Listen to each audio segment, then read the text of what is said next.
Mungu umetupa neema, Mungu umetupa kibali kuingia tena siku ya 4 kwenye zile siku 7 za kuinuka tena. Ninakwenda kuinuka tena, ninakwenda kutoka kwenye kiwango nilicho nacho kwenda kwenye kiwango kingine katika jina la Yesu aliye hai. Baba wa mbingu na nchi, ninakiri mbele za uso wako ya kwamba sitabaki wa kawaida, ya kwamba sitabaki na hivi viwango, ya kwamba sitabaki hapa nilipo. Kuna mahali ninakwenda, kuna sehemu ninakwenda. Biblia inasema katika Ayubu 22:29, hapo watakapokuangusha ndipo utakaposema ni saa yako kusema, nasi mbele zako tunasema Alhamisi ya leo ya siku ya 4 ya mfungo, ya kwamba kuna kuinuka tena, ya kwamba kuna kutendewa tena, ya kwamba kuna kuwezeshwa tena, ya kwamba kuna kwenda kiwango tena, ya kwamba kuna neema tena, ya kwamba kuna uwezesho tena katika jina la Yesu hai. Hatutazuilika, hatutazuilika, hatutazuilika, hatutazuilika, hatutazuilika rohoni na mwilini, hatutazuilika kwenye maisha yetu, hatutazuilika kihuduma, hatutazuilika kiroho, hatutazuilika kiuchumi, hatutazuilika pande zote kwa jina la Yesu, kwa damu ya Yesu, kwa jina la Yesu. Baba yangu na Mungu wangu, iko shamba unatenda, iko shamba unatembea. Shanda mandere moria kata rapa papa papa sata yeke pasata yamanda rekoria matana moria rekosa kita kiranda rapa papo seketikaria. Kuna neno jipya linatokea, kuna nguvu mpya inazaliwa, kuna wateja wapya wanakuja, kuna viwango vya kiuchumi, kuna viwango vya furaha, kuna viwango vya utukufu, kuna viwango vya ukuu, kuna viwango vya spidi, kuna viwango tunakwenda katika jina la Yesu Kristo. Watake wasitake, giza linakimbia, nuru inaonekana. Biblia inasema nayo nuru yang'aa gizani, wala giza likiweza. Tunakwenda kung'aa tena, kung'aa gizani, kupaa gizani. Ana neno la Bwana inakwenda kutimia. Unabii wetu wa mwaka unakwenda kutimia, marejesho yetu yanakwenda kutimia. 2026 ni mwaka wetu wa kurejeshewa. Kila kilichoibiwa kinakwenda kurejea, kila kilichokawia kinakwenda kurejea, kila kilichozuilika kinakwenda kurejea kwa jina la Bwana. Asante Yesu Kristo, asante kwa uweza wako, asante kwa neema yako. In the name of Jesus. Asifiwe Yesu Kristo. Nasema asifiwe Yesu Kristo. Kama bado uko na uhai, asifiwe Yesu Kristo. 2026 ni mwaka wetu wa kurejeshewa. Ni mwaka wangu wa kurejeshewa. Hakika tutarejeshewa kwa jina la Yesu. Tunaendelea na maombi yetu ya siku 7 na leo ni siku ya 4. Tunamshukuru Mungu na Mungu wetu ameendelea kuwa mwema na tunasonga mbele. Sema amen. Hebu mwambie mwenzako tunasonga mbele. Tumeendelea na siku 7 za mfungo na maombi na leo ni siku ya 4, lakini kitu chetu cha somo kilikuwa kinasema siku 7 za kuinuka tena. Na tukasema kwenye kitabu cha Ayubu 22:29 Biblia inasema hapo atakapokuangusha ndipo atakaposema kuna kuinuka tena, naye mnyenyekevu Mungu atamuinua. Kwa siku ya kwanza nilizungumza na wewe mambo mengi, lakini leo siku ya pili tena, kwamba ya pili nikazungumza na wewe, ya tatu pia jana nilizungumza na wewe, lakini nayo habari njema kwamba mpaka hizo siku 4 kuna kitu unaendelea kupata. Amen. Lakini nilisema siku ya kwanza kwamba nyuma ya kila baya kuna nini? Nilisema nyuma ya kila baya kuna nini? Kuna jema. Kuna jema. Na nyuma ya kila masikini kuna utajiri. Nyuma ya kila kushindwa na kushinda. Na nyuma ya kila hasara kuna nini? Kuna faida. Lakini siku ya pili nikampitisha kwamba kataa Utambua anguko kama kizuizi sehemu ya maisha yako, maana mahali unapokwama iwe sehemu ya wewe kuendelea mbele tena katika jina la Yesu. Lakini nikasema siku ya pili, rudisha tumaini lako la kuinuka tena, usipoteze tumaini. Amen. Usipoteze nini? Tumaini. Lakini jana nilizungumza mengi pia kwa habari ya kinywa, kwamba hapo atakapokuangusha ndivyo utakaposema. Nikakupa siri mojawapo ya kuinuka katikati ya maanguko. Tumia kinywa. Anza kusema maneno ambayo ni positive, maneno ambayo ni chanya. Na tukasema maneno yako unayosema yanatengeneza imani. Maneno yako unayosema yanatoa picha ya kichwa ndani yako. Kwa ukitaka kujua kichwa ndani ya mtu, ni nani atakayesikia akisema. Jina la Bwana libarikiwe sana.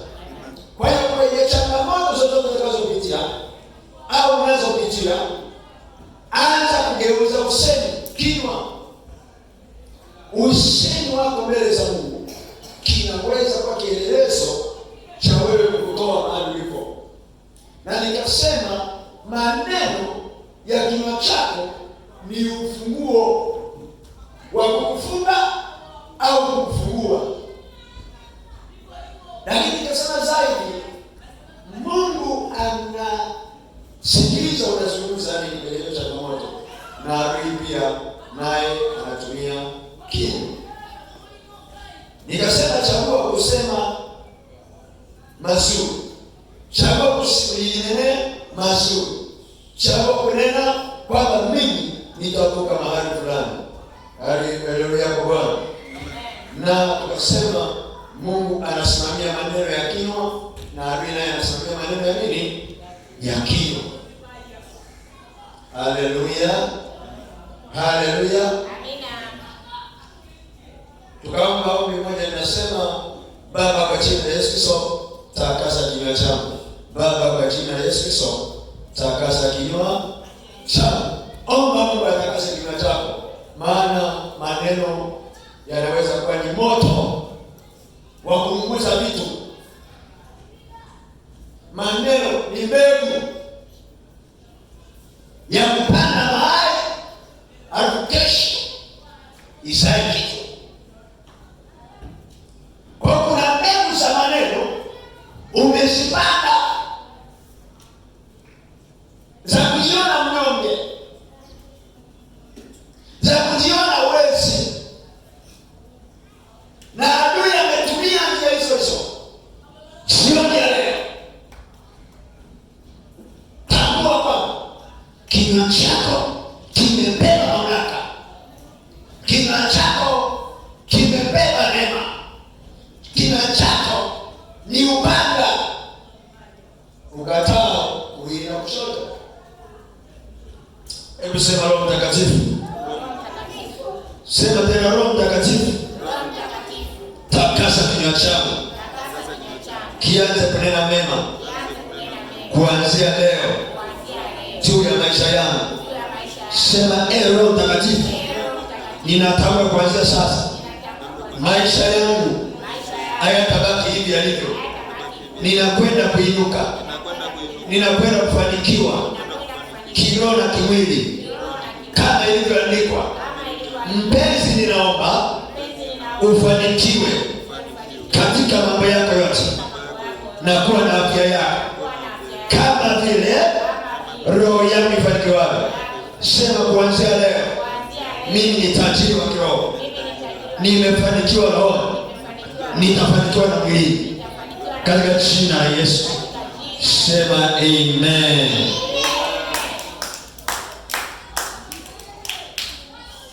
Mambo manne yatakayochochea kuinuka tena.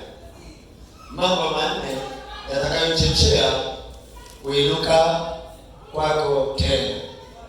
Mambo manne yatakayochochea kuinuka kwako. Ili uweze kuinuka, kuna vitu vikuu vinne vitakavyochochea. Kichochezi. Ili moto uweze kwako unahitaji nani? Mchochezi. Mtu wa kuchochea moto, si ndio?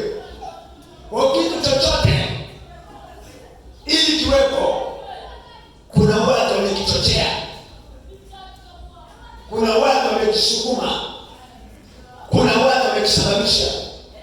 Sasa unapokuwa kwenye hali fulani unataka kuinuka, lazima uchochee kuinuka kwako. Kwa mfano, una mtaji wa milioni 10, unasema nataka niinuke kwenda milioni 20. Lazima kuna namna uanze kuchochea ule mtaji wako ukue. Ikiwa kwa mfano unaanza kutafuta mbinu za kuongeza wateja kama unafanya biashara, kwa unachochea, unatafuta soko, unachochea. Kama wewe ni mwanafunzi umekuwa namba 10, unataka kuwa namba 1, kuna namna ya kuchochea kuja namba 1. Sio tu kulale wewe unatafuta namba 1, no. Kuna namna. Unakesha unasoma, unatafuta bisheni, unatafuta yule aliyekuzidi, unamuuliza nipe mbinu, chochea. Hata kihuduma kuna namna tunachochea.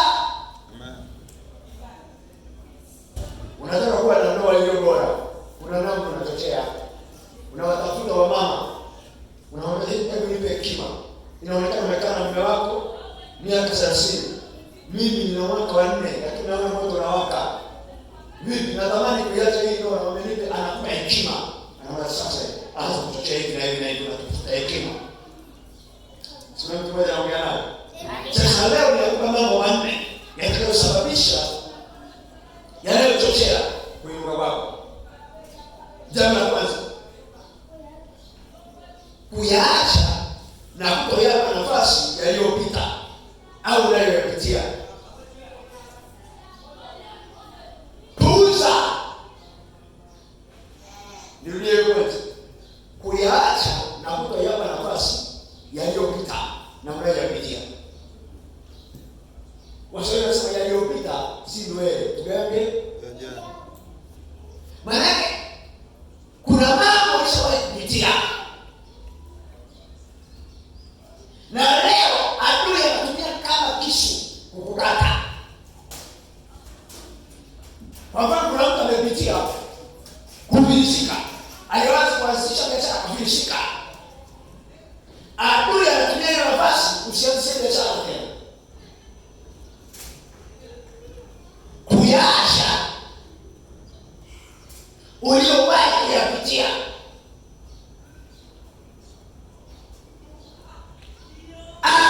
Unayopitia.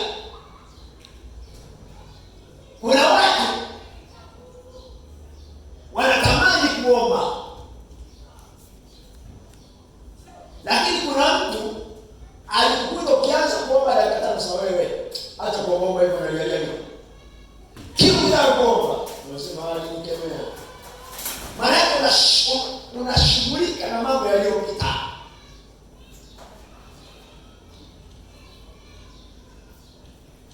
Kila unapoacha kushughulika na yanayopita, akili yako inadaka mambo mapya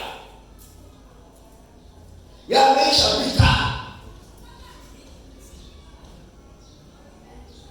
Kwa sababu kuna mtu nafikiri tena atakuwa ni mshikaji wako, amepata msiba. Kila siku naona maposti habari za msiba, msiba wa miezi mitatu iliyopita, miezi 6 iliyopita. Unaposti habari za msiba. Amesha kufa. Hii ndio kitu ambacho kisababisha kwa Yoshua, mtumishi wako Musa amekufa. Hebu achana na habari ya kuomboleza kwa Musa. Huyo Musa amesha kuchukua. Tuanze kwa habari ya kuelekea Kanaani. Kuna mtu ana nguvu, ana akili, anaisha. Kafiwa na mzazi, anaendelea kusema mimi ni yatima. Utaendelea kusema mimi ni yatima mpaka lini? Zika, maliza msiba, futa machozi, anza ukurasa mwingine mpya. Hauna mpango wa kurudisha. Yes. Na mfurahie sana Daudi. Kuna mahali aliomba mtoto wake asife. Akafunga akaomboleza. Mtoto akafa. Alipoona wanakuja kumwambia, neno la Mungu linasema Daudi akajifuta machozi. Daudi akatafuta maji akaoga, akasema letani chakula nini. Huyu Daudi vipi? Pia sio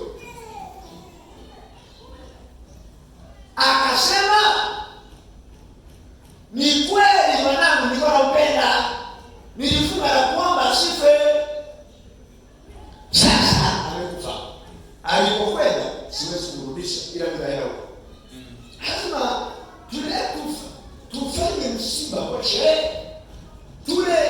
Tuenjoy akachinja na ng'ombe na nyama wakati. Moja ya kitu ambacho ni hatari kwa mtu aliyeamka ni kutafakari mambo. Umeshaondoka, umejikwaa, unakuja damu. Futa zile damu, endelea mbele tena.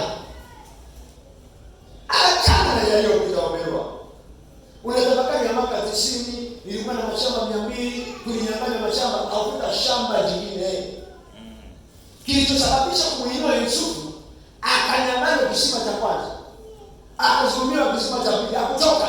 Hakutafakari nimeshanyang'anywa kisima cha kwanza. Hapana, Biblia inasema aliendelea mbele. Kisima cha tatu Mungu anakutokea. Fanya biashara tena, Mungu anakutokea. Nenda kazini tena, Mungu atakutokea. Soma tena, Mungu atakutokea. Fanya lao jingine jipya, Mungu atakutokea. Utasoma muda wako kitabu kile cha Isaya 43:18-19. Anasema msikumbuke mambo ya kwanza, wala msitafakari mambo ya zamani. Tazama nitatenda neno jipya. Sikiliza, huwezi kuweka divai mpya kwenye kiriba kikuu. Nimesemaje? Huwezi kuweka divai mpya kwenye kiriba kikuu. Maana yake ni Mungu hawezi kuweka neno jipya la matumaini. Wewe unakaa kwenye msononeka. Hapana. Relax. Anza upya. Ndio maana nimewaambia kwa kuhusu wadada waliolewa. Ulikutana na kijana mmoja tapeli, mjinga, mbuzi, akakutenga, akakuacha, akakutelekeza. Si wanaume wote wabaya. Maana kama unataka kuleta fursa mwanaume mwingine, wewe akili unasema ni kama yule. Hapana. Usitafakari mamko. Usitafakari mabaya tu. Tafakari na mema yaliyo mbele yako kwa jina la Yesu. Sasa nasema nitatenda neno jipya kwenye Isaya 43:18. Maana hata kutafakari nyuma. Na mami kuamini Mungu kwa ajili ya kesho bora kuliko jana yako. Kumwamini Mungu. Maana maisha ya imani mbele za Mungu yanatokea kukuinua tena. Kumwamini Mungu kwa ajili ya kesho bora kuliko jana yako ya mabaya. Kumwamini Mungu kwamba ni kweli mabaya yametokea jana, ni kweli mabaya yametokea mwaka uliopita, ni kweli hata mitano nilipoteza kazi, ni kweli maisha fulani nimepitia magumu. Mwamini Mungu kwa ajili ya kesho yako iliyo bora, kesho yako yenye utukufu, kesho yako yenye heshima, kesho yako yenye viwango, kesho yako yenye neema, kesho yako yenye hatua, kesho yako iliyo juu. Na hiyo ndiyo imani ya waaminio, na hiyo ndiyo imani ya wana wa Mungu, na hiyo ndiyo imani ya mtu mkomavu, na hiyo ndiyo imani ya mtu ambaye unasema huyu sasa amekuwa kiroho. Jina la Bwana Yesu Kristo lisifiwe. Imani ya mtu aliyekuwa kiroho ni pamoja na kumwamini Mungu kwenye haiko, kana kwamba iko kwenye hamna, anaona anapata. Mwamini Mungu. Wekeni yako mbele za Mungu. Usipoteze neno la imani. Usipoteze matumaini ya imani. Usipoteze kesho ya imani. Ukumbuke kwamba utukufu uko mbele au kwa nyuma ulikotokea. Yes. Jina la Bwana Yesu Kristo lisifiwe. Amen.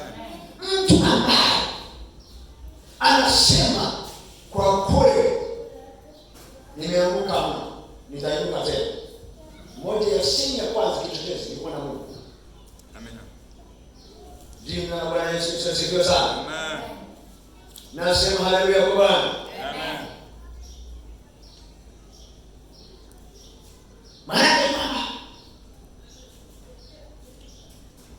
umefika mahali pa kufilisika, lakini bado unajua umsusi Mungu. Umefika mahali unaumwa, lakini unasema Yesu bado nani? Ni Bwana. Nilikuwa namsikiliza mtumishi wa Mungu mmoja anaitwa Adam Haji Mohamed. Ni mhubiri wa nchi. Anasema tukiwa tuko wawili tumeamua kuingia kwenye Ukristo, tumeokoka. Wako msomaji.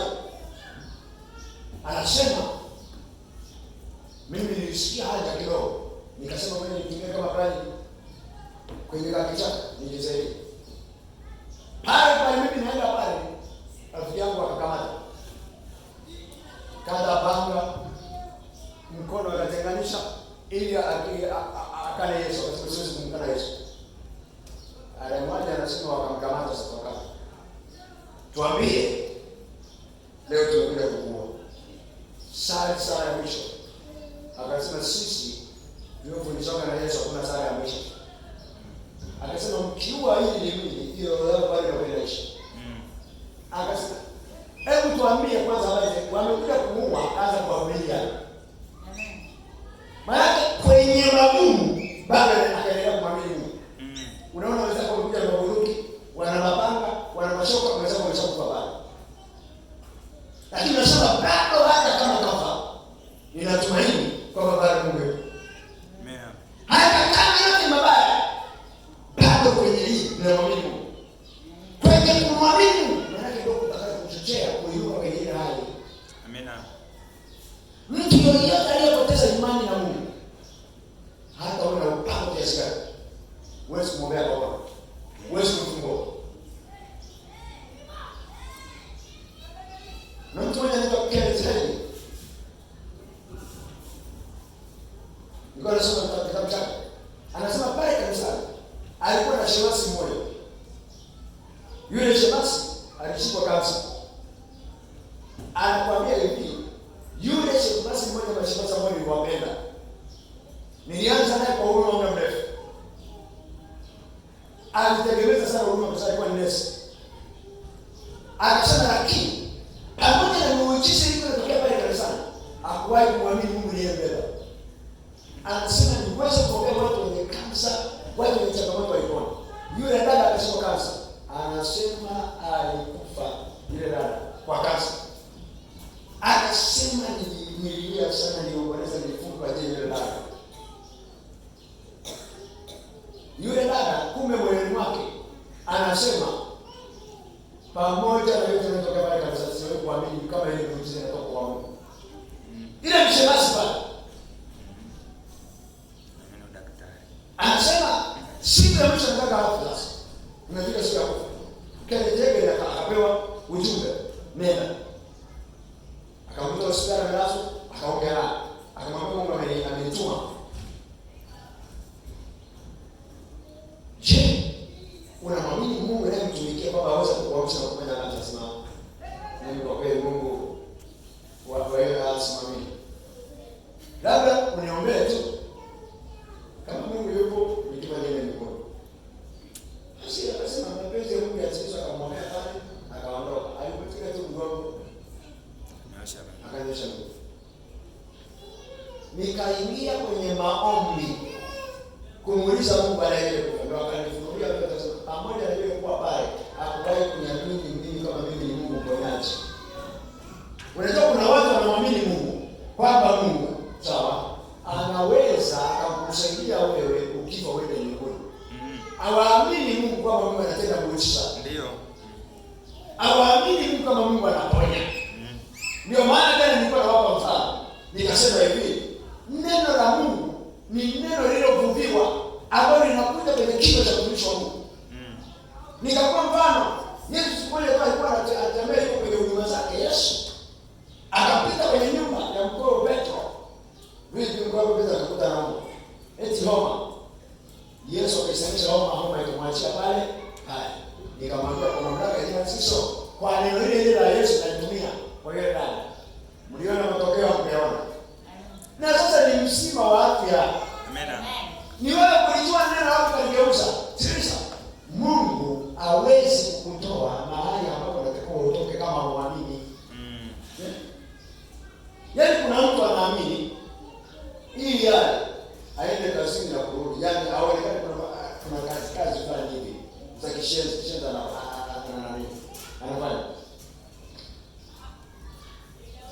Kuna mtu anaamini Mungu ili apone mpaka ameze Bwana. Yaani ili akimwona daktari kama amevaa koti lake nyeupe, hata kama ni daktari wa mchongo, yaani akae kitu kwamba kama pale hospitali, lakini akavaa koti nyeupe, akimwona kama wewe ni hapo kucheka. Wewe nenda kama maji tu. Daktari amenipa maji lita 2. Hapa anasema hii ndio daktari amenipa. Kumbe alishagundua tu kwamba wewe ni mvivu wa kunywa maji. Lengo tu kwamba daktari awe amesema.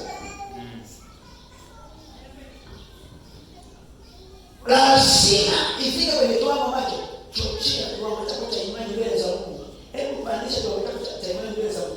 Kila unapopandisha kiwango cha imani mbele za Mungu, ndivyo Mungu anazidi kukuinua. Mungu hawezi kukuinua zaidi ya kiwango chako cha kumwamini. Kama unamwamini Mungu kutembea kwa miguu, utasumbua sana kutembea kwa miguu. Kama unamwamini Mungu kwenye kiwango kiwango kile tunachomwamini Mungu ndio Mungu atatutetea muujiza. Ndio wewe wako mama dada mmoja sasa tutamiliki kwanza kwa mshirika. Lakini kama unamwamini Mungu kama milioni 100 au 50 zitatoka wapi kwa mshirika? Unaweza kukaa na miaka 70 ukafa na kaatoa kama nyingine ka shilingi 100 au hapa kwa mjini. Kwa sababu muamini Mungu mwenyewe leo. Mungu anatenda kazi kwenye kiwango unachomwamini. Na namna unavyochochea.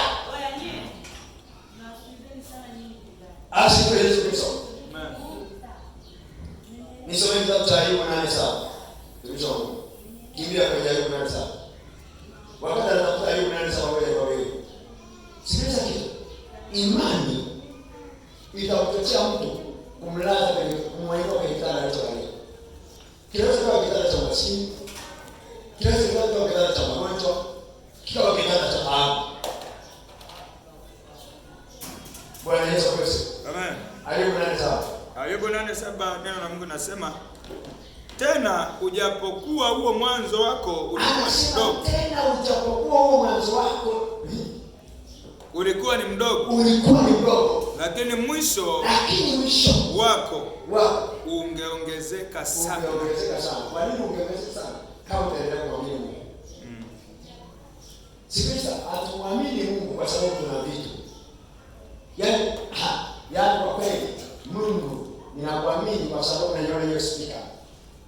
Nilimwamini Mungu nikiwa na kale ka speaker, vile speaker unavyoona wanapita hivi vinatangaza rain. Unasema zile rain. Tunasajili rain bure si offer. Mimi nilikuwa na ka speaker hapa wakati naanza huduma miaka mingi iliyopita. Amen. Nikamwamini Mungu kwa system ya vyombo. Amen. Kwa hiyo siwezi kuniambia kama imani yangu nimetengeneza sasa hivi kwa sababu naviona vyombo. Hapana, hiyo sio imani. Huko ni kufanya imani. Imani ya kweli kumwamini Mungu ni pale umeanguka. Alafu hauna unacheka huko kwa hakuna mtu wa kuinua. Hakuna mtu wa kukupa mtaji. Hakuna mtu wa kusema mama pole. Alafu unacheka na kuvuta mavumbi, unainuka na kuanza safari tena. Hivi utafika kweli kwa ile na nini? Kwa ile mambo wanasema mimi bado nachapa mwendo. Na mwamini Mungu atatia nguvu. Nitafika salama katika jina la Yesu. Amen. Mungu anasema unachiwa. Ni kweli Mungu yawezekana akaweko asiwepo. Ngoja tuendelee kuabudu. Anza kumwamini Mungu kwa matendo yake anayotenda na kwa shuhuda zake. Amen. Kwamba Mungu yupo na wao sababu wale wamtafutao. Amen. Wewe unataka kutamka maneno ya kuliumba jambo jipya katikati ya jambo baya unalopitia. Ninaomba nirudie mara tatu. Kutamka maneno ya kuliumba jambo jipya.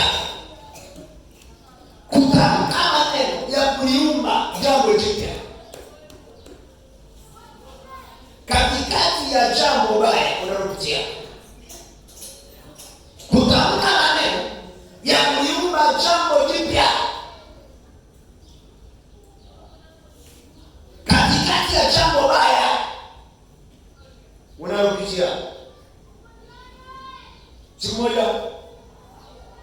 Nilikuwa nasoma sekondari, nikafukuzwa shule.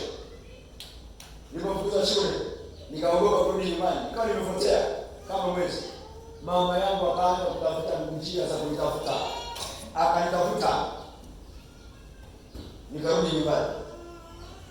Mimi nilifikiri kwamba nikifika nyumbani mama angeanza kunilaumu. Kwa nini ulipotea? Mtoto mbaya. Akaniambia, wewe ni mtoto wangu mzuri. Wewe ndio utakayenielea. Wewe ndio utakayenizika. Wewe ni mzuri kuliko watoto wangu wote. Ninaona mtu mkubwa sana ndani yako. Alianza kutamkia maneno katika yale mabaya. Yes. Na nilikuwa na makosa, yani nitakiwa mimi nipigwe mjeledi, nifungwe kamba au nikate kichwa au nisipwe kwa makosa yangu. Lakini katikati ya mabaya aliona mema. Anza kulitamkia jambo. Hiyo baya. Sema ugonjwa. Kuna afya. Kuna afya ya mtu. Yes. Hii tumbo sasa litazaa mtu. Yes. Litazaa mtu. Na mtu anakuwa mtu. Na mtu atajulikana ni mtu. Hiki kichwa nani leo anaona kichwa maji, kitakuwa kichwa katika vichwa. Yes. Wakati wanatamka mabaya, wewe ile chako unaanza kutamkia mema. Kwamba mimi ni mtu wa watu. Mimi ni mtu kwenye nchi. Kuna mahali nakimbia. Kama wewe mzazi, unaona kuna mabaya yanaendelea katika watoto wako. Anza kuwatamkia mema. Anza kuwasemea mema. Siri na wazi. Watie moyo. Mwanangu, ni kweli naona kwenye masomo umefanya vibaya na umefeli. Lakini sio mwisho kwa maisha. Ninaona unaweza kufanya biashara nzuri. Unaweza kuwa unachukua bidhaa unaweza kuleta na. Ninaona lakini unaweza kuwa mtumishi, una kitu fulani na kitu. Ninaona unaweza kuwa dereva mzuri.